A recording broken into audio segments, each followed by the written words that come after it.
Hello అందరికీ! మా రియ పాపకైతే భోగి పళ్ళు పోస్తున్నాము. ఇది భోగి రోజు పెట్టాల్సిన వీడియో. కాకపోతే వాళ్ళు భోగి రోజు నైట్ 8:00 అలా పోసారనమాట. నేను ఎడిట్ చేసి సంక్రాంతి రోజు పెడుతున్నాను. ఏ మాటకి ఆ మాట అస్సలు చిరాకు పడదండి రియ పాప. అసలు చూసారా, ఒక కాడ కూర్చొని ఫోన్ ఇస్తే ఫోన్ చూసుకుంటూ ఉండింది. ఫోన్ లేకపోయినా సైలెంట్‌గానే ఉంటది. కాకపోతే మంచిగా కోఆపరేట్ చేయాలనేసి ఫోన్ ఇచ్చి కూర్చోబెట్టారు. ఇంకా నేను కూడా పోస్తున్నాను. భోగి పళ్ళు పోయడం అంటే దిష్టి తీయడం. అది ఎంత మంచిదంటే ఖచ్చితంగా పొయ్యాలి చిన్నపిల్లలకి.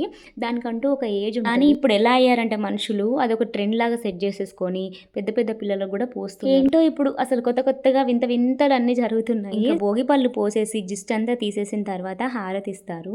దానికంటూ పర్టికులర్గా కౌంట్ ఉంటుందండి.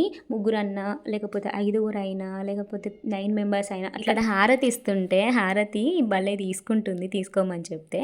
నేను ఇక్కడ అయితే ఫొటోస్ తీసుకుందాం అనేసి ఎత్తుకున్నాను. కానీ మంచిగా ఆగింది. పొట్టిది అస్సలు ఇబ్బంది పెట్టలేదు. ఇయర్ వరకు ఎలాంటి నెగిటివ్ ఎనర్జీ ఉండద్దనేసి ఇది ఇష్టంతా పోవాలనేసి మేమందరం మంచిగా భోగిపళ్ళు అయితే పోసేసాం. వీడియో నచ్చితే ఏం చేయాలి మరి? ఒక చిన్న లైక్ ఇచ్చి వెళ్ళండి. Follow for more. Bye guys.